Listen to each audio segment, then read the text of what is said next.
Hello everyone, welcome back to the Harsha DSC classes. ఈరోజు మనం ఈ వీడియోలో వచ్చేసి 8th క్లాస్ సోషల్ హిస్టరీకి సంబంధించి 5th లెసన్ అయితే చూద్దామండి.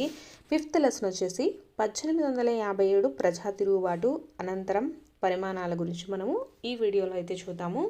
ఆల్రెడీ ఈ 4 లెసన్స్కి సంబంధించిన వీడియోస్ అయితే చేయడం జరిగిందండి. సో వీటి యొక్క లింక్స్ వచ్చేసి కింద డిస్క్రిప్షన్లో ఇస్తాను. సో ఎవరైనా చూడాలనుకుంటే చూసేయండి. సో ఈరోజు మనం కంప్లీట్గా 5th లెసన్ అయితే చూద్దామండి. When people rebel 1847 and after 1857 ప్రజా తిరుగుబాటు అనంతరం పరిమాణాల గురించి మనము ఈ వీడియోలో క్లియర్గా అయితే ఎక్స్ప్లెయిన్ చేసుకుందాం.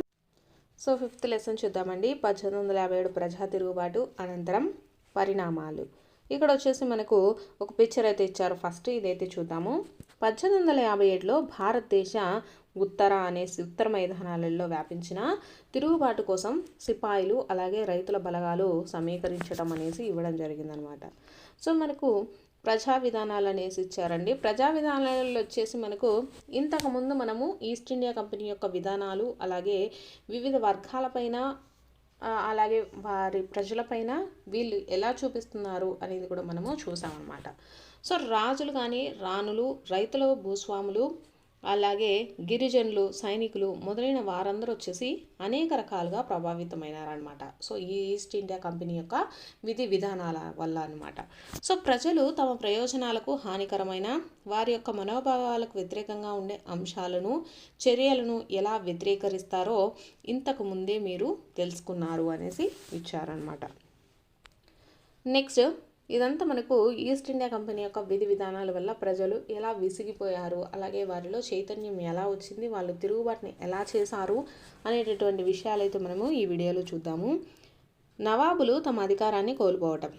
మనకు 18వ శతాబ్దం మధ్యకాలం నుంచి వచ్చేసి నవాబులు, రాజుల యొక్క ఆధిపత్యం వచ్చేసి బలహీనపడడం చూసాము. వారు క్రమంగా తమ ఆధిపత్యాన్ని, గౌరవాన్ని కోల్పోయారు. చాలా ఆస్థానాలలో వచ్చేసి బ్రిటిష్ రాజప్రతినిధులు నియమించబడ్డారనమాట. పాలకుల స్వేచ్ఛ హరించబడింది. అలాగే భూభాగాలు దశల వారీగా తగ్గించబడ్డాయి.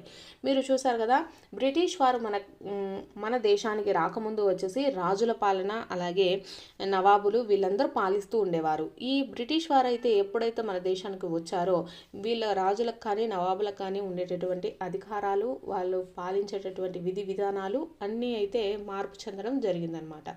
సో ఇలా మార్పు చెందడం వల్ల చాలామంది ఏంటంటే వారి యొక్క స్వేచ్ఛను కోల్పోయారు.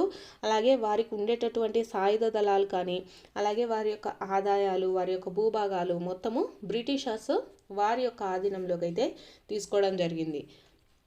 నెక్స్ట్ అనేక రాజకుటుంబాలు వచ్చేసి వారి ప్రయోజనాలను రక్షించుకోవడానికి కంపెనీతో సంప్రదింపులు జరపడానికి ప్రయత్నించారనమాట. అంటే చాలామంది రాజులు వారి యొక్క రాజ్యాన్ని అలాగే వారి యొక్క అధికారాన్ని కోల్పోతున్నారు అనేటటువంటి దశలో వచ్చేసి ఆ రాజులు బ్రిటిషర్స్కి లొంగిపోయి వాళ్ళ కింద పనిచేసే విధంగా అయితే రాజులు అయితే నిర్ణయం తీసుకున్నారనమాట కొంతమంది. ఉదాహరణకు వచ్చేసి ఝాన్సీకి చెందిన రాణి లక్ష్మీబాయి వచ్చేసి తన భర్త మరణించిన తర్వాత తన దత్తపుత్రుడిని తన రాజ్యానికి వారసునిగా గుర్తించాలని కంపెనీని కోరిందనమాట. సో అయితే పీష్వా రెండో బాజీరావు దత్తపుత్రుడైన నానాసాహెబ్ తన తండ్రి మరణానంతరము తన తండ్రికి రావాల్సిన పింఛన్ను తనకు ఇవ్వవలసిందిగా అభ్యర్థించాడు. కంపెనీ వచ్చేసి తన ఆధిక్యత, సైనిక శక్తి మీద ఉన్నటువంటి అపారమైన నమ్మకం కారణంగా వారి అభ్యర్థనను తిరస్కరించింది. అంటే వాళ్ళని ఎక్కడైతే తీసుకుంటామో అప్పుడు తీసుకున్నప్పుడు ఈ బ్రిటిషర్స్ యొక్క అధికారాలు వాళ్ళు ఎప్పుడు తగ్గిస్తారు అన్న భయంతో వీళ్ళకు వచ్చేసి ఎటువంటి వీళ్ళు కోరినటువంటి కోరికనైతే వీళ్ళు ఒప్పుకోలేదన్నమాట. విలీనం చేసుకున్న భూభాగాలలో వచ్చేసి అవధ్ చివరిది. 1801లో అవధ్పై సైన్య సహకార పద్ధతి బలవంతంగా రుద్ది దానిని 1856లో అయితే బ్రిటిషర్స్ స్వాధీనం చేసుకున్నారనమాట. సో ఆయా ప్రాంతాలలో పరిపాలన సక్రమంగా లేదని, సరైన పరిపాలన జరగాలంటే బ్రిటిష్ పాలన అవసరమని గవర్నర్ జనరల్ వచ్చేసి డల్హౌసీ అయితే ప్రకటించడం జరిగిందన్నమాట. ఇప్పుడు వచ్చేసి బ్రిటిషర్స్ పాలన వచ్చేసి అక్కడ ఏ ప్రాంతాల్లో అయితే జరగడం లేదో ఆ ప్రాంతాలలో వీళ్ళు వచ్చేసి కావాల్సి వాళ్ళకు ఎటువంటి ఆటంకాలను ఏర్పరుస్తూ ఉంచడము, అలాగే ఆటంకాలన్నింటినీ పోగొట్టుకోవాలంటే మీరు కంపల్సరీగా బ్రిటిష్ పరిపాలన అవసరం అనేసి ఇక్కడ గవర్నర్ జనరల్ డల్హౌసీ అయితే వాళ్ళను చెప్పడం జరిగిందనమాట. సో నెక్స్ట్ మొఘలాయి వంశాన్ని వచ్చేసి ఎలా అంతం చేయాలా అని కంపెనీ పథకాలు వేయడం ప్రారంభించింది. సో కంపెనీ ముద్రించే నాణేలపైన మొఘలుల రాజు పేరు తొలగించబడింది అనమాట ఫస్ట్లో. సో మనకు అప్పట్లో నాణేల మీద వచ్చేసి ఏ రాజులైతే పాలిస్తూ ఉంటారో వారి యొక్క సింబల్స్ అనేటివి ఉండేవన్నమాట. సో ఈ బ్రిటిషర్స్ వచ్చేసి వాళ్ళను ఎలాగైనా గద్దె దించాలనేసి వారి నాణేలపైన వాళ్ళ పేర్లను అయితే తొలగించిందనమాట. బహదూర్ షా జాఫర్ మరణానంతరం రాజకుటుంబ నివాసాన్ని ఎర్రకోట నుంచి ఢిల్లీలోని మరొక ప్రాంతానికి అయితే మార్చబడుతుందని గవర్నర్ జనరల్ డల్హౌసీ 1849లో ప్రకటించాడనమాట. సో ఇక్కడ బహదూర్ షా జాఫర్ వచ్చేసి మొఘలుల రాజుల్లో చివరి వాడని, అతని మరణానంతరం అతని వారసులను ఎవరిని రాజులుగా గుర్తించడం జరగదని, వారిని కేవలం యువరాజులుగా మాత్రమే పిలవటం జరుగుతుందని 1856లో గవర్నర్ జనరల్ కానింగ్ అయితే ప్రకటించాడనమాట. అంటే అప్పటి నుంచి రాచరికం పోయి ఓన్లీ బ్రిటిషర్స్ యొక్క పరిపాలన మాత్రమే ఉండాలని వీళ్ళని వచ్చేసి ఎటువంటి అధికారాలు లేకుండా చేశాడనమాట. నెక్స్ట్ రైతులు సిపాయిల గురించి చూసుకున్నట్లయితే గ్రామీణ ప్రాంత రైతులు జమీందారులు వచ్చేసి అధిక పన్నులను, కఠినమైన పన్నులను వసూలు విధానాలను నిరసించారనమాట. సో చాలామంది తమ రుణాలను వడ్డీ వ్యాపారస్తులకు తిరిగి చెల్లించలేకపోయారు. దీని ఫలితంగా వాళ్ళు ఏంటంటే తరతరాలుగా సాగు చేస్తున్నటువంటి భూమిని వాళ్ళకు ఇచ్చేయాల్సి వచ్చేదన్నమాట. నెక్స్ట్ కంపెనీ ఉద్యోగులైన భారతీయ సైనికులు సైతం అసంతృప్తిగా ఉండుటకు కారణాలయ్యాయి. వారి యొక్క వేతనాలు కానీ, భత్యాలు కానీ, ఉద్యోగ నిబంధనలకు సంబంధించి వారు అసంతృప్తిగా ఉండేవారు. అంటే ఓవరాల్గా చూసుకున్నట్లయితే బ్రిటిష్ వారు వచ్చేసి మన భారతదేశంలో పనిచేస్తున్నటువంటి ప్రతి ఒక్కరికి వారికి స్వేచ్ఛ లేకుండా, అలాగే వారు చేస్తున్నటువంటి ఏ అంశాన్నైనా సరే వాటికి నియమ నిబంధనలను ఉంచడం ఇలా చేస్తూ వచ్చేవారనమాట. అంతేకాక నూతన పరిపాలన అంశాలు వచ్చేసి వారి మతపరమైన సున్నిత అంశాలను, నమ్మకాలను కూడా ఉల్లంఘిస్తూ వచ్చాయి. సో చాలామంది ప్రజలు వచ్చేసి ఆ రోజుల్లో సముద్రాన్ని దాటితే తమ మతాన్ని, కులాన్ని కోల్పోతామని భావించేవారని మీకు తెలుసా అనేసి ఇచ్చారనమాట. అంటే అక్కడి నుంచి వెళ్ళిపోతే మీరు మీ మతానికి అన్యాయం చేసినట్టు ఇలా ఒక ప్రచారం అయితే ఉండేదన్నమాట. 1824లో కొంతమంది సైనికులు వచ్చేసి కంపెనీ తరపున పోరాడటానికి సముద్ర మార్గం ద్వారా బర్మాకు వెళ్ళమని అన్నప్పుడు భూమార్గం ద్వారా వెళ్ళటానికి అంగీకరించారు, కానీ సముద్ర మార్గం ద్వారా వెళ్ళటకు నిరాకరించారనమాట. దీని కారణంగా మీరు కఠినంగా శిక్షించబడ్డారు, కానీ ఆ సమస్య అంతటితో పరిష్కరించబడలేదన్నమాట. ఎవరైనా కొత్త వ్యక్తి కంపెనీ సైన్యం ఉద్యోగంలో చేయాలంటే అవసరమైనప్పుడు సముద్ర మార్గంలో వెళ్ళడానికి అంగీకరించాలి అనేసి 1856లో కంపెనీ వచ్చేసి ఒక కొత్త చట్టాన్ని తీసుకువచ్చిందనమాట. అంటే వీళ్ళు ఏంటంటే సముద్రాన్ని దాటితే వారి యొక్క మతాన్ని వాళ్ళు అన్యాయం చేసినట్టు అనేసి వాళ్ళు ఆ ఫోబియాలో ఉన్నారు కాబట్టి ఇలా ఉంటే కుదరదు అనేసి వీళ్ళు ఏంటంటే ఒక రూల్ అయితే పెట్టారనమాట 1856లో. ఏ రూల్ అంటే ఎవరైతే మీరు జాబ్లో జాయిన్ అవుతారో వాళ్ళందరూ సముద్ర మార్గంలో వెళ్ళాలి అనేసి చెప్పడం జరిగింది.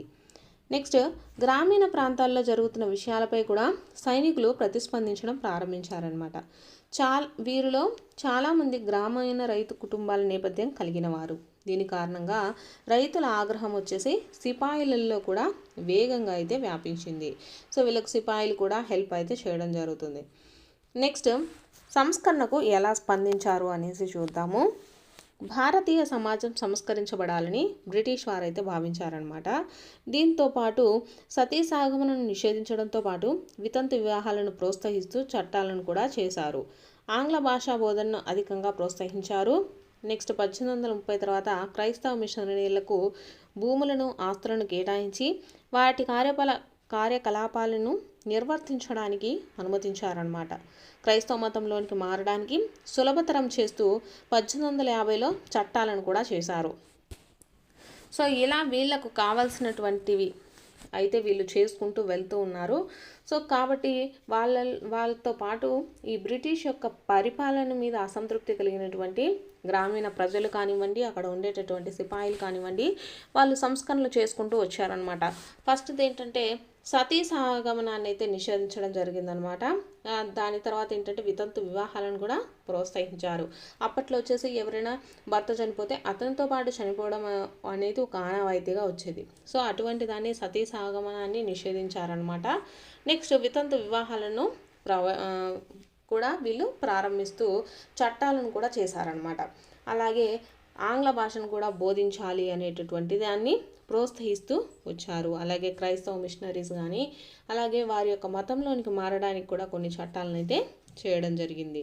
సో ఈ చట్టం వచ్చేసి క్రైస్తవ మతంలోకి మారిన భారతీయులకు తమ పూర్వీకుల నుండి వచ్చిన వారసత్వపు ఆస్తిని పొందే వీలును కూడా కల్పించింది అన్నమాట.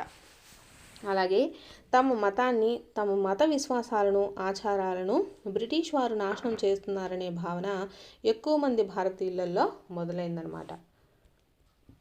సో ఇలా సంస్కరణలు అయితే స్టార్ట్ అయ్యాయి అన్నమాట భారతదేశానికి సంబంధించి. నెక్స్ట్ చూసుకున్నట్లయితే ప్రజల దృష్టిలో బ్రిటిష్ పాలన ఎలా ఉందో మనకు 2 ఆధారాలు అయితే ఇచ్చారండి. 84 నియమాల జాబితా అనేసి ఇచ్చారనమాట. సో ఇక్కడ చూసుకున్నట్లయితే 1వ ఆధారం ఏంటంటే మహారాష్ట్రలో ఒక గ్రామానికి చెందిన బ్రాహ్మణుడు విష్ణుభట్ గాడ్సే రాసిన మజా ప్రవాస్లోని కొన్ని అంశాలు ఇక్కడ ఇవ్వబడ్డాయన్నమాట. గాడ్సే అతని మావయ్య మధురలో నిర్వహిస్తున్న ఒక యజ్ఞంలో పాల్గొనడానికి బయలుదేరారు. దారిలో వారిని కలిసిన కొంతమంది సైనికులు వచ్చేసి ముందుకు వెళ్ళవద్దని, 3 రోజుల్లో ఒక పెద్ద తిరుగుబాటు జరగబోతుందని తమకు చెప్పారని విష్ణుభట్ అయితే తన పుస్తకంలో రాసుకున్నాడనమాట. నెక్స్ట్ హిందూ ముస్లిం మతాలను రూపుమాపాలనే ఉద్దేశంతో బ్రిటిష్ వారు వచ్చేసి 84 నియమాలతో ఒక జాబితానైతే తయారు చేసి కలకత్తాలో సమావేశమైన రాజులు, యువరాజుల సమావేశంలో ప్రకటించారు. అయితే ఆ రాజులు ఈ నియమాలను పాటించడానికి వ్యతిరేకించారు. ఈ నియమాలను అమలు చేస్తే పెద్ద ఎత్తున తిరుగుబాటు ఎదుర్కోవాల్సి ఉంటుందని హెచ్చరించి విపరీతమైన ఆగ్రహావేశాలతో తమ రాజ్యాలకు తిరిగి వెళ్లారని, వారు తిరుగుబాటుకు ప్రణాళికలు తయారు చేస్తున్నారని సైనికులైతే చెప్పారనమాట. సో తమ మతాన్ని రక్షించుకోవడానికి చేసే తిరుగుబాటుకి తేదీని కూడా నిర్ణయించారని, మీరట్లో సైనిక శిబిరం నుంచి మిగతా సైనిక శిబిరాలకు కూడా రహస్య సమాచారాన్ని చేరవేశారని చెప్పారు. సో ఇవన్నీ విష్ణుభట్ గాడ్సే మజా ప్రవాస్ బుక్లో అయితే రాసుకోవడం జరిగిందనమాట. సో ఇక్కడ నుంచి మనకు ఎక్కువగా అసంతృప్తి అనేది ఏర్పడిందనమాట బ్రిటిష్ వారి పరిపాలనలో. నెక్స్ట్ రెండవ ఆధారం చూసుకున్నట్లయితే ప్రతి సైనిక పటాలంలో చెలరేగిన ఉద్వేగం. అంటే అక్కడ ఉండేటటువంటి సైనికులు కూడా ప్రతి ఒక్కరూ ప్రజలకు తోడుగా ఉంటూ వాళ్ళు కూడా తిరుగుబాటునైతే స్టార్ట్ చేయడం జరిగిందనమాట. నెక్స్ట్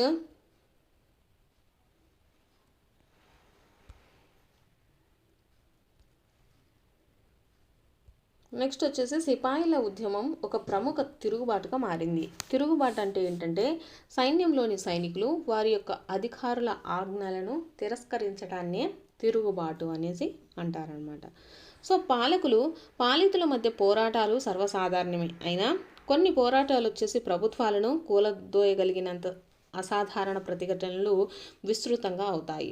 అంటే ఏంటంటే ఇక్కడ వచ్చేసి ఏ ఉద్యమం అయినా సరే దాన్ని కంప్లీట్గా చేస్తేనే మనకు రావాల్సినటువంటి రిజల్ట్ అయితే ఉంటుందండి. దాన్ని మనం చేసేటటువంటి పోరాటము దాని యొక్క ఉధృతిని బట్టి మనకు రిజల్ట్ అనేది వస్తుంది. సో ఇలా చాలామంది వచ్చేసి అక్కడ ఉండేటటువంటి ప్రజలందరూ తమరి యొక్క శత్రువులు వచ్చేసి బ్రిటిష్ వారే అనేసి ఒకేసారి తిరుగుబడ్డారనమాట. అలాంటి పరిస్థితి ఏర్పడాలంటే ప్రజలు సంఘటితం కావాలి, పరస్పర సంబంధాలు ఏర్పరచుకోవాలి, చొరవ తీసుకోవాలి, అలాగే పరిస్థితిని మార్చడానికి కావాల్సిన ఆత్మవిశ్వాసాన్ని ప్రదర్శించాలి అనేసి చెప్పడం జరిగింది. సో ఇలా 1857లో భారతదేశ ఉత్తర భాగంలో ఇలాంటి సంఘటన అయితే జరిగిందనమాట. భారతదేశాన్ని ఆక్రమించి 100 సంవత్సరాలు పరిపాలించిన తర్వాత ఈస్ట్ ఇండియా కంపెనీ మే 1857లో ప్రారంభమైన ఒక భారీ తిరుగుబాటును ఎదుర్కోవాల్సి వచ్చిందనమాట. సో ఇది భారతదేశంలో కంపెనీ ఉనికికే ప్రమాదంగా పరిణమించింది.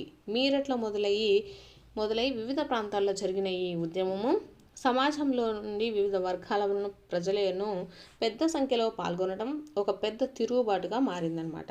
సో వలసవాదానికి వ్యతిరేకంగా 19వ శతాబ్దంలో జరిగిన ఈ సాయుధ తిరుగుబాటు ప్రపంచంలోనే అతి పెద్ద తిరుగుబాటుగా కొంతమంది అయితే అభివర్ణించారు. సో మనకు 1857 నుంచే ఒక తిరుగుబాటు అనేది స్టార్ట్ అయిందనమాట. దాని నుంచే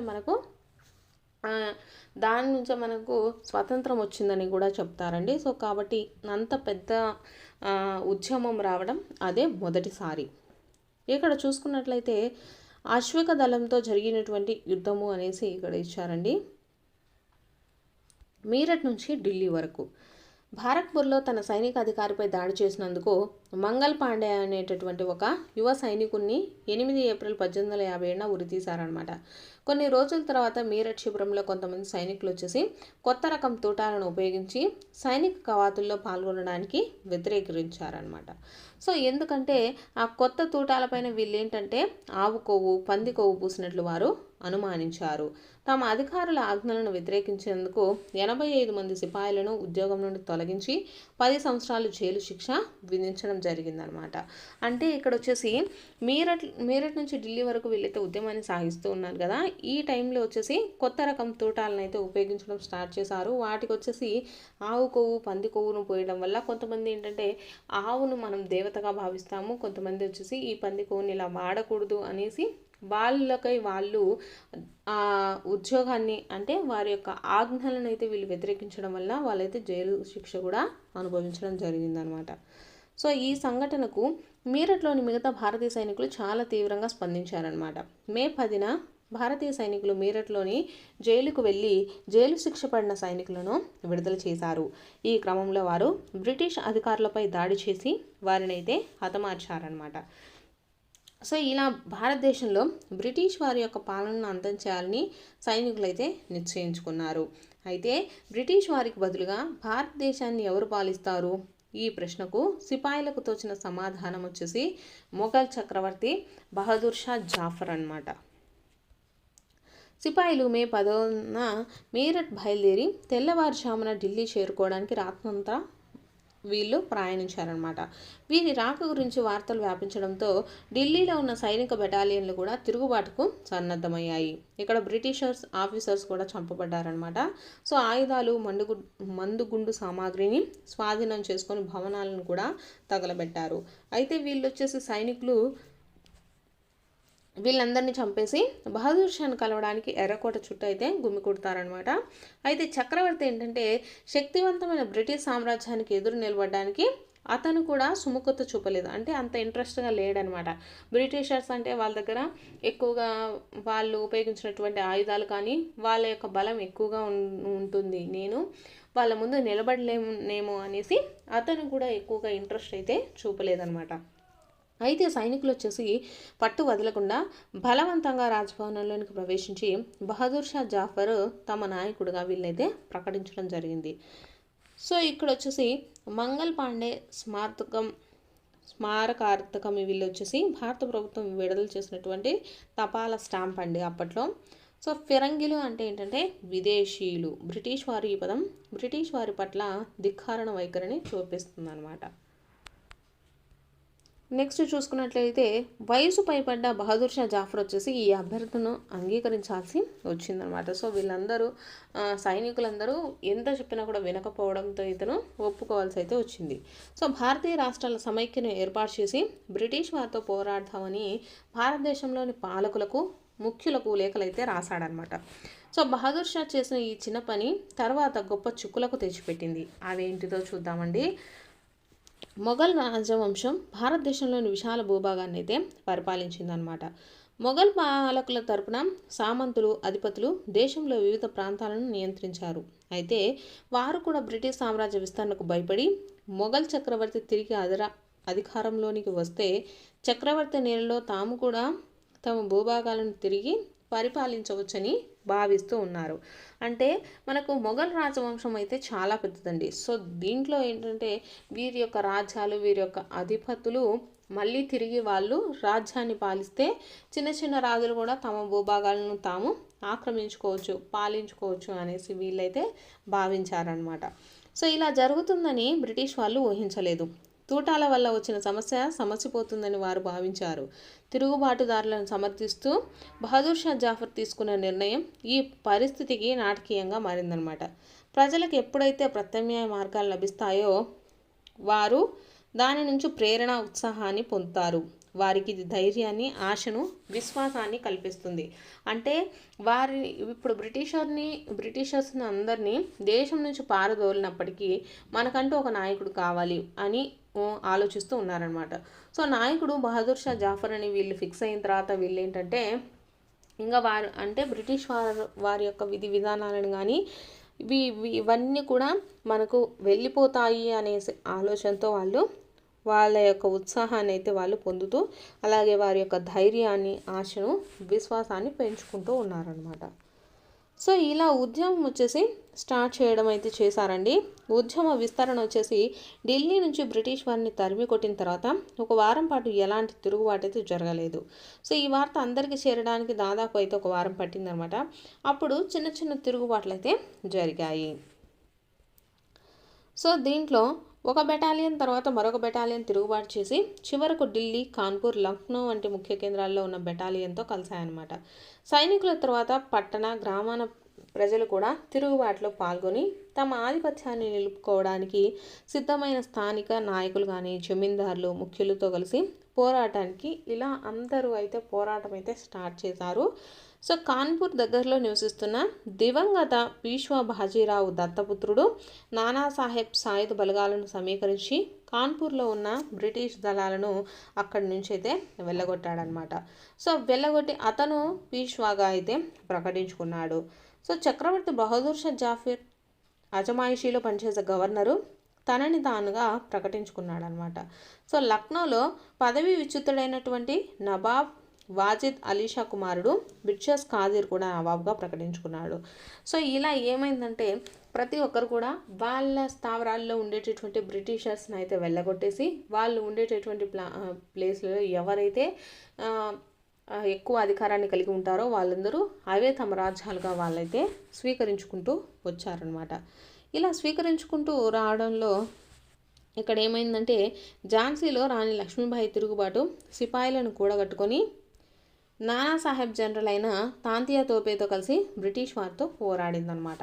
సో మధ్యప్రదేశ్లోని మాండ్లా ప్రాంతంలో రామ్గఢ్కు చెందిన రాణి అవంతిబాయి లోధి తమ రాజ్యాన్ని స్వాధీనం చేసుకున్న బ్రిటిష్ వారితో తాను సిద్ధం చేసుకున్న 4000 సైన్యంతో పోరాడింది. సో ఇలా చాలా చోట్ల వారి యొక్క సైన్యాలతో వారు పోరాడి వారి యొక్క రాజ్యాలను అయితే తెచ్చుకున్నారనమాట. సో బ్రిటిష్ వారి కంటే తిరుగుబాటు సైన్యమే ఎక్కువగా ఉండడం వల్ల అనేక యుద్ధాలలో బ్రిటిష్ వారు అయితే ఓడిపోవడం జరిగింది. సో బ్రిటిష్ వారి పాలన అంతం కావడం మన మంచికేనని ప్రజలైతే భావించారనమాట. సో ఉద్యమంలోనికి దూకడానికి, తిరుగుబాటుదారులతో కలవడానికి వారికి నమ్మకం అయితే కలిగింది. సో ముఖ్యంగా ఏంటంటే అవధ్ ప్రాంతంలో ప్రజా తిరుగుబాటు అనేది విస్తృతంగా మారింది. సో ఇక్కడ ఏంటంటే 1857లో ఆగస్టు 6వ తేదీన లెఫ్టినెంట్ కర్నల్ టైలర్ తన కమాండర్ ఇన్ చీఫ్కు పంపిన టెలిగ్రామ్ బ్రిటిష్ వారిలోని భయాన్ని వ్యక్తం చేసిందనమాట. అంటే ఇక్కడ ఏంటంటే ఇక్కడ బ్రిటిష్ వారి మనుషులు అయితే తక్కువగా ఉన్నారు, మన భారతదేశానికి సంబంధించి ఎక్కువగా మనుషులు ఉండడంతో, అంటే ఇక్కడ పట్టణ గ్రామీణ ప్రజలు అలాగే సిపాయిలు కానివ్వండి, అక్కడ ఉండేటటువంటి తిరుగుబాటుదారులు వీళ్ళందరూ ఎక్కువ అవడంతో బ్రిటిష్ వారు వచ్చేసి మన దేశాన్ని అయితే విడిచి వెళ్ళిపెట్టి పోయారనమాట. సో కొత్తగా చాలామంది నాయకులు అయితే తిరుగుబాటులోకి వచ్చారనమాట. ఉదాహరణకు చూసుకున్నట్లయితే ఫైజాబాద్కు చెందిన మౌలి అహ్మదుల్లా షా బ్రిటిష్ పాలన త్వరలో అంతం కానున్నదని జోసింగ్ కూడా చెప్పారనమాట. సో ఇలా ప్రతి ఒక్క ప్లేస్లో కూడా వారి యొక్క సైనిక దళాలతో వాళ్ళు ఓడించి వాళ్ళ సామ్రాజ్యాలను అయితే తీసుకున్నారనమాట. నెక్స్ట్ తిరుగుబాటు అణచివేత. తిరుగుబాటు స్థాయిని చూసి కలవరపడిన తన సర్వశక్తులను ఉపయోగించి తిరుగుబాటు అణిచివేయాలని కంపెనీ నిర్ణయించుకుందనమాట. సో అంటే ఈ బ్రిటిష్ వారు ఇంత జరిగినా కూడా మళ్ళీ ఏంటంటే ఆ తిరుగుబాటు స్థాయిని అణిచివేసి వారి యొక్క కంపెనీని స్థాపించాలనేసి వీళ్ళైతే నిర్ణయించుకున్నారనమాట. సో ఇంగ్లాండ్ నుంచి బలగాలను తెప్పించారు. తిరుగుబాట్లను సులభంగా శిక్షించడానికి కావాల్సిన కొత్త చట్టాలను అయితే వేసిందనమాట. బ్రిటిష్ సైన్యం తిరుగుబాటుదారుల ప్రధాన స్థావరాల వైపు కదిలింది. 1857 సెప్టెంబర్లో ఢిల్లీలో తిరుగుబాట్లను తిరిగి స్వాధీనం చేసుకుందనమాట. చివరి మొఘల్ చక్రవర్తి బహదూర్ షా జాఫర్ను కోర్టులో విచారించి అతనికైతే జీవిత ఖైదు అయితే విధించడం జరిగింది. సో ఇక్కడ అక్టోబర్ 1858లో వచ్చేసి చక్రవర్తి భార్య అయిన బేగం జీనత్ మహల్ రంగుని కూడా జైలుకు పంపించారనమాట. సో ఇలా నవంబర్లో ఇతను 1882లో మరణించడం జరిగింది. నెక్స్ట్ ఢిల్లీని తర్వాత మళ్ళీ బ్రిటిషర్స్ వచ్చేసి అక్కడ తిరుగుబాటు ముగిసిపోవడంతో బ్రిటిషర్స్ వచ్చేసి మళ్ళీ వారి యొక్క స్థావరాలను అయితే ఏర్పాటు చేసుకున్నారనమాట. నెక్స్ట్ 1858 మార్చిలో వచ్చేసి లక్నోను స్వాధీనం చేసుకున్నారు. రాణి లక్ష్మీబాయిని వచ్చేసి జూన్ 1858లో ఓడించి చంపేశారనమాట. సో రాణి అవంతిబాయికి కూడా ఇలాంటి పరిస్థితే ఎదురైంది. బ్రిటిష్ సేనలు ఖేరీలో విజయం సాధించి ఆమెను చుట్టుముట్టినప్పుడు మరణాన్ని స్వీకరించాలని ఆమె భావించారనమాట. సో ఇలా ఎన్ని చేసినప్పటికీ మళ్ళీ బ్రిటిషర్స్ అయితే మన భారతదేశానికి రావడం జరిగింది. విజయాలు ఎలాగైతే తిరుగుబాటును ప్రోత్సహించాయో పరాజయాలు కూడా తిరుగుబాటు నుండి వెనుతిరగడానికి కారణమయ్యాయన్నమాట. బ్రిటిష్ వారు కూడా ప్రజల నమ్మకాన్ని పొందేందుకు శాయశక్తిలా కృషి చేశారు. తమపై విశ్వాసాన్ని ఉంచిన భూస్వాములకు బహుమతులు, అలాగే వారి భూమిపై వారికున్న సాంప్రదాయ హక్కులను కొనసాగించుకునేందుకు వీలు కల్పిస్తామని ప్రకటించారు. సో బ్రిటిష్ వారు ఇక్కడ మన ప్రజలు కానివ్వండి, సిపాయిలు వీళ్ళందరూ వచ్చేసి వాళ్ళ మీద అసంతృప్తితో ఉన్నారు కాబట్టి సో వాళ్ళందరినీ కూల్ చేయడానికి వీళ్ళు ఏంటంటే బహుమతులు, అలాగే వారి యొక్క హక్కులను ఇస్తాము, వారి యొక్క భూములను ఇస్తాము, ఇలా కొన్ని ఆశలను చూపించి వాళ్ళకైతే తిరుగుబాటు చేయకుండా మళ్ళీ యథావిధిగా ఉండాలనేసి చెప్పడం అయితే జరిగిందనమాట. నెక్స్ట్ తిరుగుబాటుదారులు బ్రిటిష్ వారికి లొంగిపోతే ఏ తెల్ల జాతీయుడిని చంపి ఉండకపోతే వారిపై ఎలాంటి చర్యలు తీసుకోబోమని, అలాగే భూమిపై వారికి ఉన్నటువంటి హక్కులు, అధికారాలు తిరిగి ఇచ్చేస్తామని ఈ బ్రిటిష్ వారైతే వాళ్ళకు హామీ ఇస్తూ వచ్చారు. నెక్స్ట్ ఇలా వచ్చిన తర్వాత ఏంటంటే బ్రిటిష్ వారు 1859 చివరి నాటికి భారతదేశంపై నియంత్రణను సాధించగలిగారు. అంటే వీళ్ళు వచ్చేసి ఈ తిరుగుబాటు మొత్తాన్ని అణిచివేసి మళ్ళీ భారతదేశంలో బ్రిటిష్ వారైతే వారి స్థానాలను వారు ఆక్రమించుకున్నారు. కానీ ఇంతకుముందు తమ పాత విధానాలలో భారతదేశ పరిపాలనను కొనసాగించలేకపోయారు. అంటే ఫస్ట్లో బ్రిటిషర్స్ వచ్చినప్పటికీ, నెక్స్ట్ తిరుగుబాటు జరిగిన తర్వాత వచ్చినప్పటికీ పరిస్థితులు వచ్చేసి చాలా మార్పులు అయితే వచ్చాయన్నమాట. సో బ్రిటిష్ వారు ప్రవేశపెట్టిన ముఖ్యమైన మార్పులు ఈ క్రింది విధంగా ఉన్నాయి. 1858లో వచ్చేసి బ్రిటిష్ పార్లమెంటు ఒక కొత్త చట్టాన్ని చేసిందనమాట. భారతదేశ వ్యవహారాలను మరింత సమర్థవంతంగా నిర్వహించడానికి ఈస్ట్ ఇండియా కంపెనీ అధికారాలను ఈ చట్టం బ్రిటిష్ ప్రభుత్వానికి బదిలీ చేసిందనమాట. సో ఇలా వచ్చేసి భారతదేశ గవర్నర్ జనరల్ను వైస్రాయ్ అని పిలుస్తారు అనేసి చట్టాలను అయితే చేశారు. వైస్రాయ్ అంటే ఎవరంటే బ్రిటిష్ వారిచే నియమించబడినటువంటి ప్రతినిధి అనమాట. ఈ విధానాల ద్వారా బ్రిటిష్ ప్రభుత్వం భారతదేశాన్ని పాలించే ప్రత్యక్ష బాధ్యతను తీసుకుంది. నెక్స్ట్ చూసుకున్నట్లయితే ఇంకా ఏమేం చేసింది అనేసి ఇచ్చారండి. స్వదేశీ రాజుల భూభాగం భవిష్యత్తులో ఎప్పటికీ విలీనం చేయమనే హామీని వారికి ఇచ్చారనమాట. అంటే వారి రాజ్యాలను వారి వారసులను ఇచ్చుకోవచ్చని అనుమతించారు. అంటే వీరి యొక్క పరిపాలన వచ్చేసి మళ్ళీ ఇక్కడ స్థిరంగా చేయాలి అనేసి వీళ్ళు ప్రతి ఒక్కరిని కూడా వాళ్ళ వైపుకు తిప్పుకోవాలని వీళ్ళకి కావాల్సినటువంటి అన్నిటినైతే వీళ్ళు ఒప్పుకోవడం జరిగిందనమాట. సైన్యంలో భారతీయ సైనికుల నిష్పత్తిని తగ్గించి యూరోపియన్ సైనికుల సంఖ్యను అయితే పెంచారనమాట. అవధ్, బీహార్, మధ్య భారతదేశం, దక్షిణ భారతదేశం నుంచి సైనికులను నియమించకుండా గూర్జాలు, సిక్కులు, పఠాన్ల నుండి ఎక్కువ మంది నియమించేలా నిర్ణయం అయితే తీసుకున్నారు. నెక్స్ట్ ముస్లింలకు చెందినటువంటి భూములను కానీ ఆస్తులను కానీ పెద్ద ఎత్తున జప్తు చేశారనమాట. వారిని అనుమానంతోనూ శత్రువులుగాను చూశారు. తిరుగుబాటుకు ప్రధాన కారణం వీరే అని బ్రిటిష్ వారైతే భావించడం జరిగింది. నెక్స్ట్ భారతీయ ప్రజలు వచ్చేసి మతపరమైన సామాజిక ఆచారాలను గౌరవించాలని నిర్ణయించారు. నెక్స్ట్ 6th చూసుకుంటే భూస్వాములు కానీ జమీందారులు కానీ సంరక్షించడానికి, వారి భూములపై వారికి హక్కులను భద్రతలను కల్పించడానికి విధానాలు కూడా రూపొందించారు. సో ఈ విధంగా మనకు చరిత్రలో 1857 తర్వాత ఒక కొత్త దశ అయితే ప్రారంభం జరిగిందనమాట.